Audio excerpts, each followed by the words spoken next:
पांडव अपनी मां कुंती के साथ इधर से उधर भ्रमण कर रहे थे। वे ब्राह्मणों का वेश धारण किए हुए थे, भिक्षा मांगकर खाते थे और रात में वृक्ष के नीचे सो जाया करते थे। भाग्य और समय की यह कैसी अद्भुत लीला है, जो पांडव हस्तिनापुर राज्य के भागीदार हैं और जो सारे जगत को अपनी मुट्ठी में करने में समर्थ हैं। उन्हीं को आज भिक्षा पर जीवनयापन करना पड़ रहा है।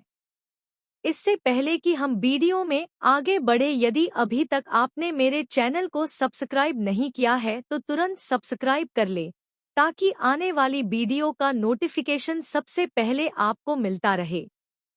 दोपहर के बाद का समय था। पांडव अपनी मां कुंती के साथ वन के मार्ग से आगे बढ़ते जा रहे थे। सहसा उन्हें वेदव्यास जी दिखाई पड़े। कुंती दौड़कर वेदव्यास जी के चरणों में गिर पड़ी। उनके चरणों को पकड़कर बिलखबिलक कर रोने लगी। उसने अपने आंसुओं से उनके चरणों को धोते हुए उन्हें अपनी पूरी कहानी सुना दी।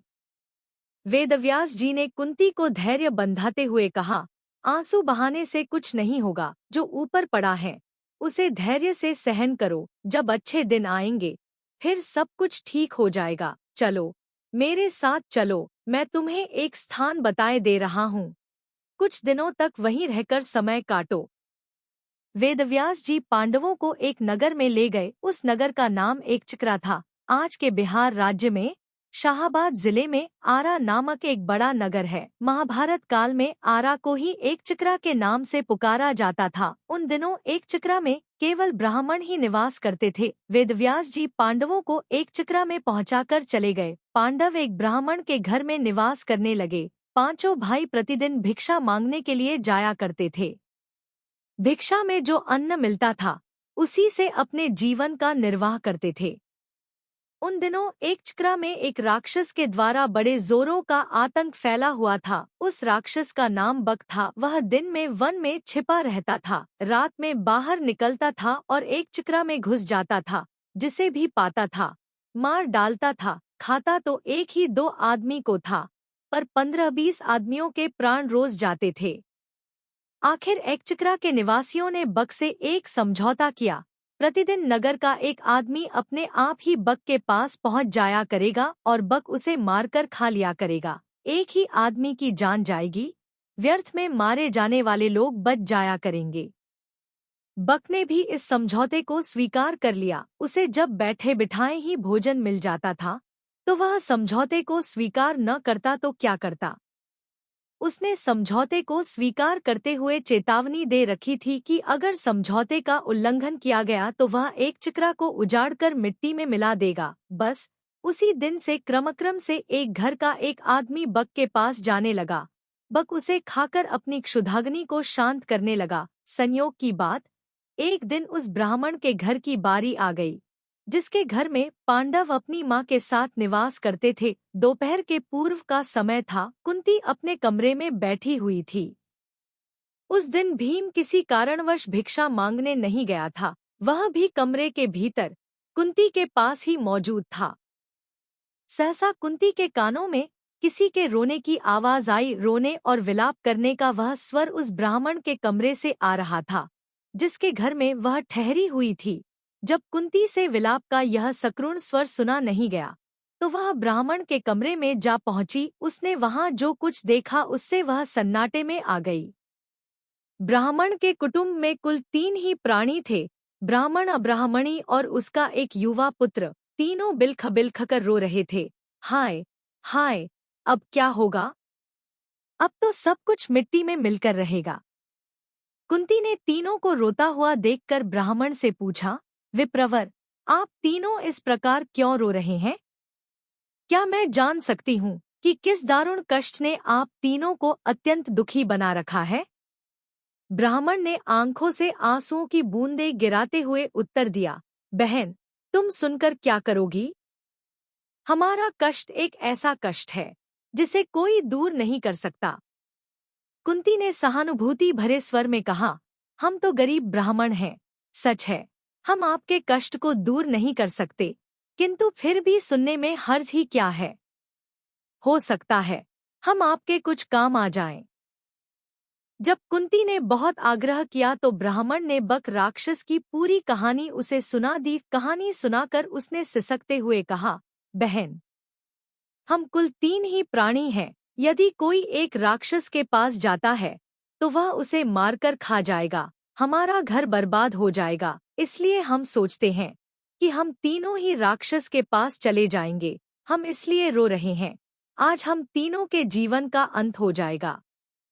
ब्राह्मण की करुण कथा सुनकर कुंती बड़ी दुखी हुई। वह मन ही मन कुछ क्षणों तक सोचती रही, फिर बोली, विप्रवर, मैं एक बात कहती हूँ, उसे ध्यान से सुनिए। मेरे 5 पुत्र हैं। आज मैं अपने एक पुत्र को आपके कुटुंब की ओर से राक्षस के पास भेज दूंगी।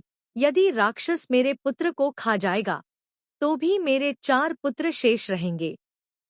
कुंती की बात सुनकर ब्राह्मण स्तब्ध रह गया। उसने परोपकार में धन देने वालों की कहानियां तो बहुत सुनी थी, पर पुत्र देने वाली बात आज उसने पहली बार सुनी। वह कुंती की ओर देखता हुआ बोला, बहन, तुम तो कोई स्वर्ग की देवी ज्ञात हो रही हो। मुझे इस बात पर गर्व है कि तुम्हारी जैसी देवी मेरे घर में अतिथि के रूप में है। तुम मेरे लिए पूजनीय हो। मैं अपने अतिथि से प्रतिदान लूं, यह अधर्म मुझसे नहीं हो सकेगा। मैं मिट जाऊंगा, पर मैं अतिथि को कष्ट में नहीं पड़ने दूंगा।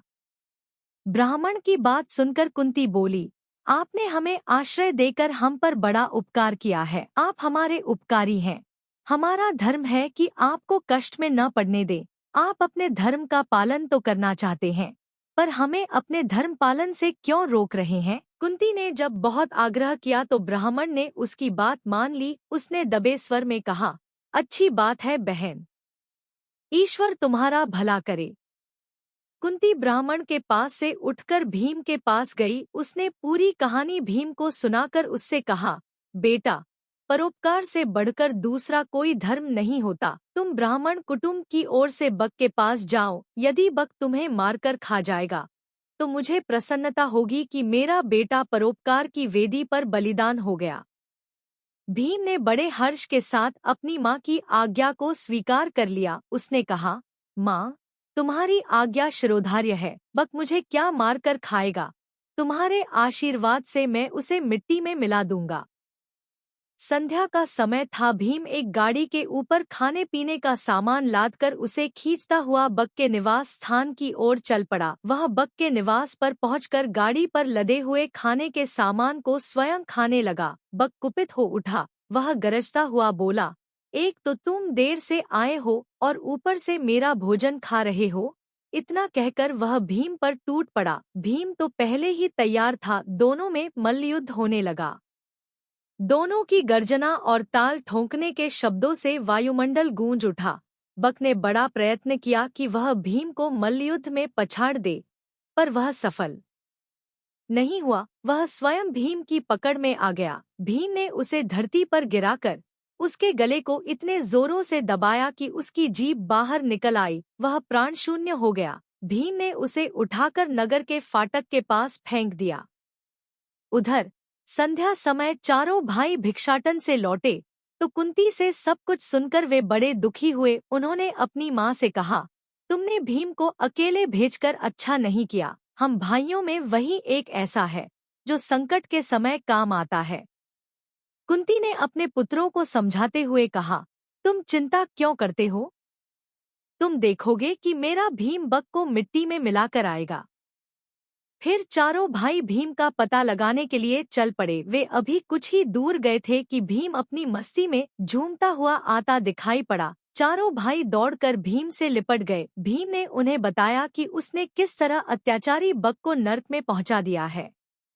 भीम ने घर पहुंचकर अपनी माँ के चरण स्पर्श किए। उसने कहा, माँ, तुम्हारे आशीर्वाद से मैंने बक का संहार कर दिया। अब एक चिकरा के निवासी सदासदा के लिए भयमुक्त हो गए। कुंती ने भीम का मुख चूमते हुए कहा, बेटा भीम, मुझे तुमसे यही आशा थी। मैंने इसीलिए तो तुम्हें बक के पास भेजा था। प्रभात होने पर एक चिकरा निवासियों ने नगर के फाटक पर बक को मृत अवस्था में पड़ा हुआ देखा। उन्हें जहां प्रसन्नता हुई वहां आश्चर्य भी हुआ। बक का वध किसने किया? क्या ब्राह्मण ने? एक चिकरा के निवासी दौड़े दौड़े ब्राह्मण के घर पहुंचने लगे। थोड़ी ही देर में ब्राह्मण के द्वार पर बहुत बड़ी भीड़ एकत्रित हो गई। ब्राह्मण के जयनाद से धरती और आकाश गूंजने लगा। ब्राह्मण ने भीड़ को शांत करते हुए कहा, भाइयों, बक का वध मैंने नहीं किया है, उसका वध तो मेरे घर में ठहरी हुई ब्राह्मणी के बेटे ने किया है।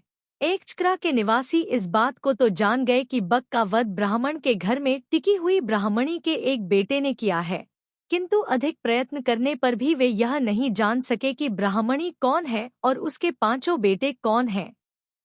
किंतु जानने पर भी यह तो हुआ ही कि एक चिकरा निवासी ब्राह्मणी और उसके पुत्रों का बड़ा आदर करने लगे। स्वयं ब्राह्मण भी गर्व का अनुभव करने लगा कि जिस ब्राह्मणी के पुत्र के एक चिकरा के निवासियों को सदासदा के लिए संकट मुक्त करा दिया है, वह उसके घर में अतिथि के रूप में टिकी हुई है। यदि यह वीडियो आपको पसंद आई हो तो आप इस वीडियो को लाइक करें, कमेंट करें और साथ ही अपने इष्ट मित्रों के साथ शेयर भी करें।